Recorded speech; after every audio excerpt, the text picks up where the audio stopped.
Welcome to my story. ఓ స్త్రీ రేపురా. ఇంతలో రాధాకృష్ణ, సీత సీత ఏమైంది? జగ్గనగూడెం బస్టాండ్ వచ్చింది పదా అని గట్టిగా పిలుస్తాడు. సీత ఒక్కసారే తమాయించుకుని, అప్పుడే వచ్చేసిందా, పదండి అన్నయ్య అని వేగంగా బ్యాగ్ తీసుకుని వచ్చేస్తుంది. ఇద్దరూ అలా ఆ పట్నంలో కాలు పెడతారు. సీత, నువ్విక్కడ కూర్చో, నేను వెళ్ళి ఇద్దరికి టిఫిన్ తీసుకొస్తాను అని సీతను బెంచ్ మీద కూర్చోమని చెప్పి బ్యాగ్ కూడా పక్కన పెడతాడు. నాకేమీ తినాలని లేదన్నయ్య, ముందు అర్జెంటుగా డ్రైవర్ చెప్పిన ఎస్ఐ గారిని కలవాలి అని కలవరంగా మాట్లాడుతుంది. మనకు కష్టం వచ్చిందని ముందెళ్ళిపోతాం, కానీ మన గురించి ఆ పోలీసు వాళ్ళు తొందరగా రారు కదా సీత. ఎన్నింటికి వస్తారు? 10ంటికి వెళ్ళి చూద్దాం. అప్పటికి రాకపోతే అక్కడే ఎదురు చూద్దాం. అప్పటి వరకు ఈ బస్టాండ్లో ఉండడమే మంచిది కదా. సరే అన్నయ్య అని తల ఊపుతుంది. టిఫిన్ తేవడానికి వెళతాడు రాధాకృష్ణ. సీత అలా నిశ్చేష్టంగా కూర్చుని, అసలు ఆయనకి ఏమై ఉంటుంది? ఆయన బ్రతికే ఉన్నారన్నది నిజమా లేక నా భ్రమ? లేదు, ఆయన బ్రతికే ఉండుంటారు. ఆయన చనిపోయారన్న ఊహ కూడా నా మనసులోకి చేరనివ్వకూడదు అని కారుతున్న కన్నీటిని తుడుచుకుంటూ, ఈశ్వరా, మా ఆయన ఎక్కడున్నా క్షేమంగా ఉండేలా చేయి తండ్రి. నేను అనుకున్నట్లు ఆయన క్షేమంగా ఉంటే మేమిద్దరం కలిసి నీ దర్శనానికి వస్తాము. నా భర్తను నా నుండి దూరం చెయ్యకు అంటూ ఎంతో మనోవేదన పడుతుంది.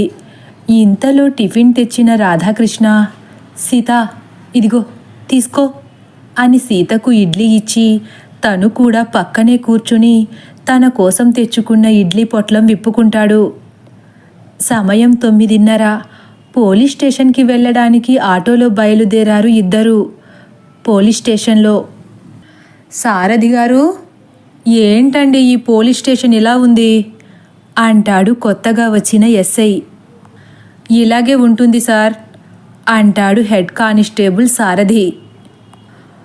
అసలు మీరిక్కడకు వచ్చి ఎన్ని సంవత్సరాలయ్యిందండి అంటాడు నీరసంగా ఎస్ఐ. దాదాపు 3 ఏళ్ళు నిండుతుంది సార్ సమాధానమిస్తాడు సారథి. మరి ఈ స్టేషన్ ఏంటండి ఇలా పాడుబడ్డ దెయ్యాల కోటలా ఉంది? అలమారాలో గజిబిజిగా పడి ఉన్న ఫైల్స్ ఏంటి? ఈ ఫైల్స్ నిండా దుమ్మేంటి అంటూ అలమారాలో ఉన్న ఫైల్స్ని పైకి కిందకు ఏకధాటిగా చూస్తూ, ఇది తీద్దాం అంటూ ఆ ఫైల్స్ వరుస మధ్యలో ఉన్న ఒక ఫైల్ తీస్తాడు. దానిపై ఒత్తుగా పేరుకుపోయిన దుమ్ముని చేత్తో బాదుతూ, అబ్బబ్బా, నాకసలే డస్ట్ ఎలర్జీ సారథి గారు, ఇలా అయితే ఎలా చెప్పండి అని దగ్గుతాడు చిన్నగా. రేపే క్లీన్ చేయించేస్తాను సార్ అంటాడు సారథి భయపడుతూ. రేపెందుకులేండి, అనవసరంగా డ్యూటీకి సెలవు పెట్టాలి, సండే చేయించండి అంటూ ఆ ఫైల్ని అటూ ఇటూ తిప్పి చూస్తూ తన చైర్లో కూర్చుంటాడు. కానిస్టేబుల్ సారథి ఆ ఫైల్ వైపే నివ్వెరబోయి చూస్తున్నాడు. ఎస్ఐ ఫైల్ తీసి, ఊరు దేవరపల్లి, గంగాధర్ అనే 16 ఏళ్ల కుర్రాడి అనుమానాస్పద మృతి అని చదువుతూ, చూసారా సారథి గారు, నేను అనుకోకుండానే నాకు కావాల్సిందే తీశాను అని సంబరంగా అంటూ, ఈ కేసు క్లోజ్ అయిందా సారథి గారు అంటాడు సారథి వైపు చూసి. అది సార్, ఆ దేవరపల్లి కేసులన్నీ ఎంక్వైరీ జరగకుండానే క్లోజ్ అయిపోతాయి సార్. అదేంటి, ఆ దేవరపల్లి అంత గొప్ప ఊరా? తలను పైకెత్తి సూటిగా చూస్తాడు. వాళ్ళ దృష్టిలో సార్ అంటాడు సారథి నెమ్మదిగా. మన పోలీసులంటే వాళ్ళు శత్రువుల్లా చూస్తారు. మనల్ని ఆ ఊళ్ళో అడుగు పెట్టడానికి కూడా ఒప్పుకోరు సార్. విన్నాను సారథి గారు, అన్నీ తెలుసుకున్నాకే ఈ ఊరికి పోస్టింగ్ వేయించుకున్నాను. చూద్దాం అలా ఎలా క్లోజ్ అవుతున్నాయో మరి అంటాడు ఎస్ఐ. సార్, పెద్దవాడిగా ఒక విషయం చెప్పచ్చా? చెప్పండి సారథి గారు, మీ పెద్దరికానికి నేను ఎప్పుడు గౌరవిస్తానని గుర్తుంచుకోండి. ఆ మాటకు సారథి నెమ్మదిగా, మీది చిన్న వయసు, ఉడుకు రక్తం, దానివల్ల ఏదైనా సాధించాలన్న ధైర్యం ఉండడం సహజమే. కానీ అనుభవం మీద చెబుతున్నాను, ఆ ఊరి సమస్యల జోలికి పోవద్దండి. అయ్యో, అలా అంటే ఎలా అండి?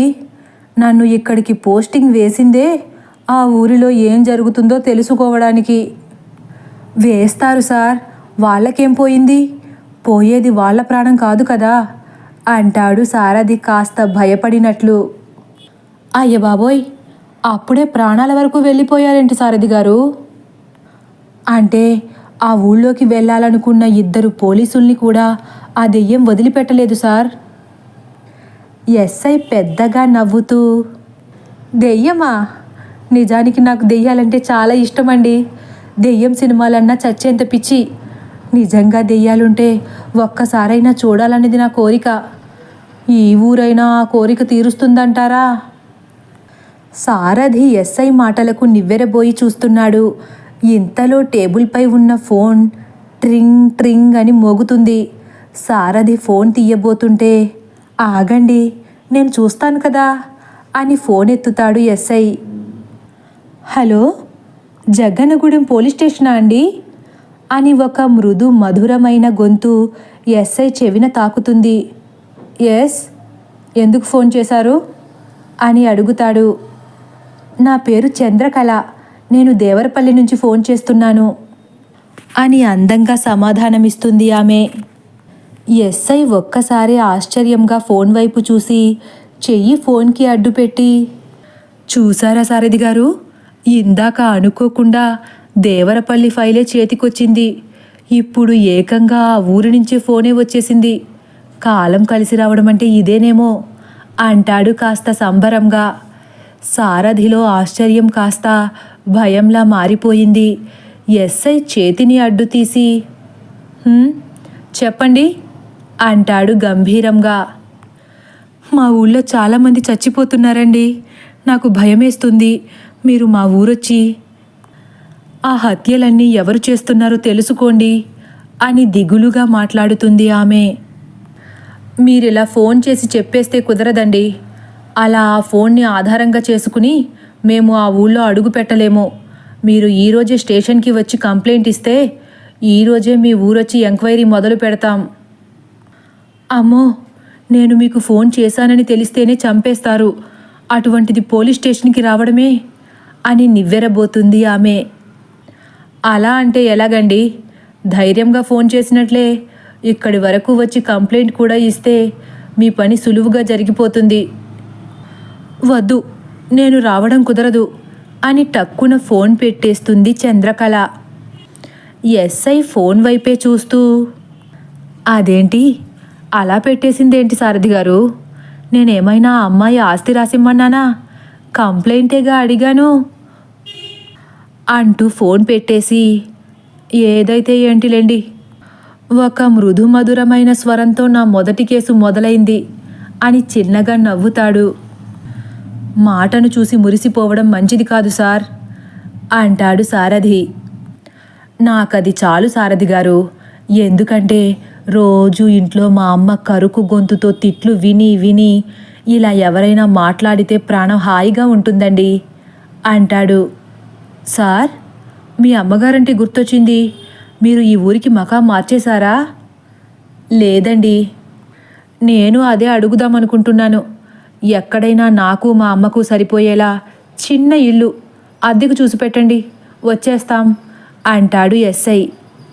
సరే సార్, మీ ఇష్టం అని మౌనంగా ఉండిపోతాడు. ఎస్ఐ కూడా తలదించుకుని ఆ ఫైల్లో ఏముందో చూస్తున్నాడు.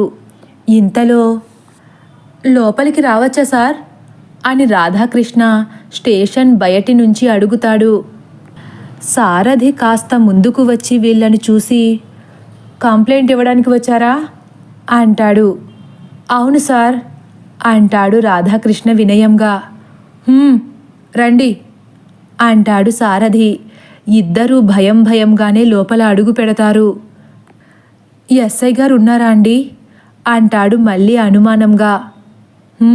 అదిగోండి అక్కడ కూర్చున్నారే, ఆయనే అని సారథి ఎస్ఐని చూపించగానే ఇద్దరూ ముందుకు చూస్తారు. ఇంతలో ఎస్ఐ కూడా వీళ్ళ మాటలు విని పైకి చూసి ఆశ్చర్యంగా లెగిసి నిలబడి, వదినా, ఇక్కడికొచ్చావేంటి అని కుర్చీ వేగంగా పక్కకు జరిపి వీళ్ళ దగ్గరకు పరుగు పరుగున వస్తాడు. తదుపరి భాగం కోసం వేచి ఉండండి. ఒకవేళ నా కథ కానీ మీకు నచ్చినట్లయితే లైక్ చేసి సబ్స్క్రైబ్ చేయడం మర్చిపోకండి. Thank you for watching.